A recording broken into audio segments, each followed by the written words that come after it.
the hotel where BBM is where the staying. Bangag stayed. Yeah, this is the hotel, Pier A-Taj Hotel in New York City.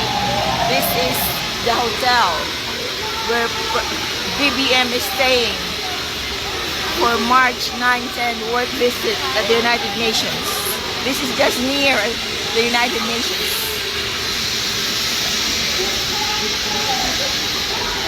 Hi! So,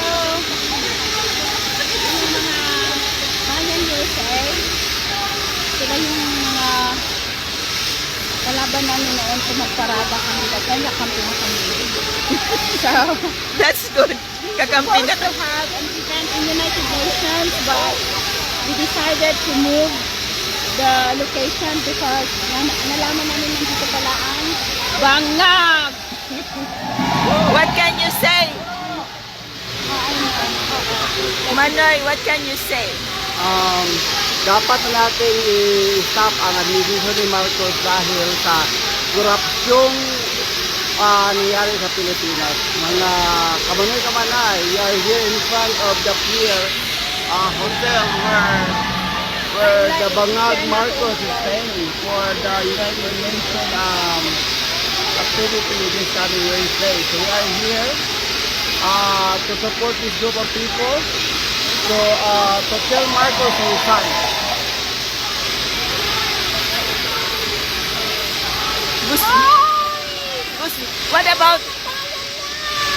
What about this? In a 5-star hotel, 700 per day. How much is the hotel? 700 per day plus tax. Ay, kamusta? Diba? Ating pera niya! That's the people's money! Marcos resign!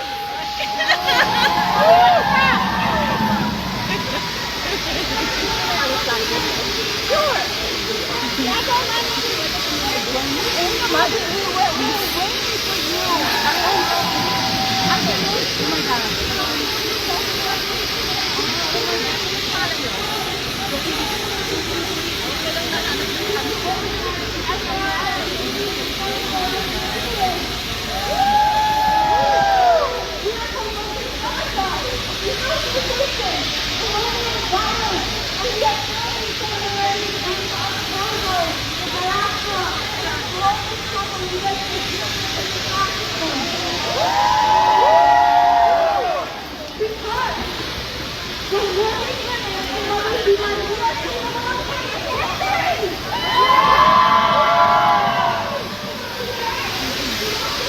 Marcos resign.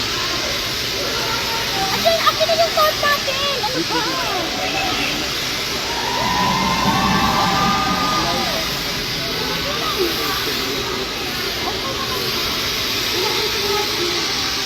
Doon tayo sa kabila.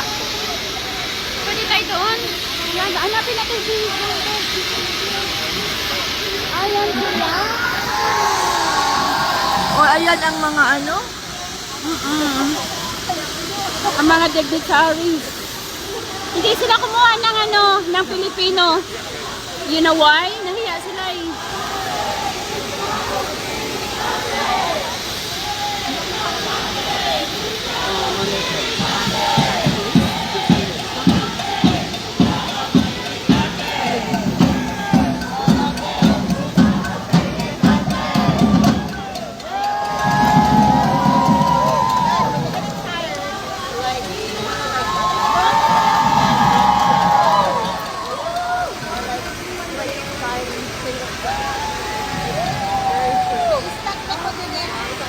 Diyan ka lang.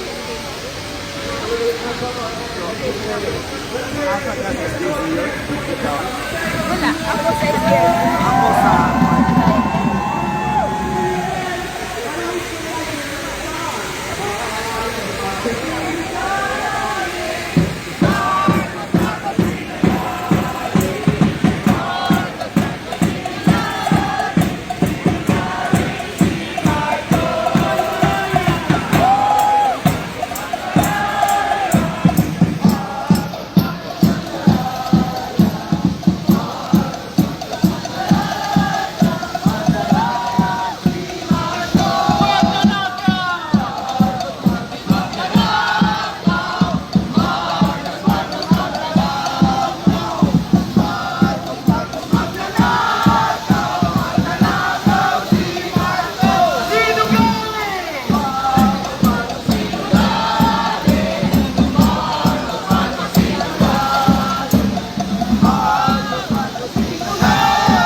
Magnanakaw Marcos is stay here. Baliktad mo nga. Baliktad mo. Bayan, bayan, bayan ko. Ayan. Hi everyone! So we are in the middle of Manhattan. And nandito kami ngayon sa 61st, The pier, the Taj Hotel. right, and that one, yung hotel na yan, nandoon si Marcos Jr.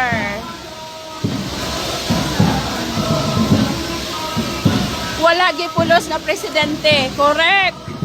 So, mga ka-DDS, wala tayo ngayon sa United Nations kasi nalaman namin nandito pala siya. So, we are here right now.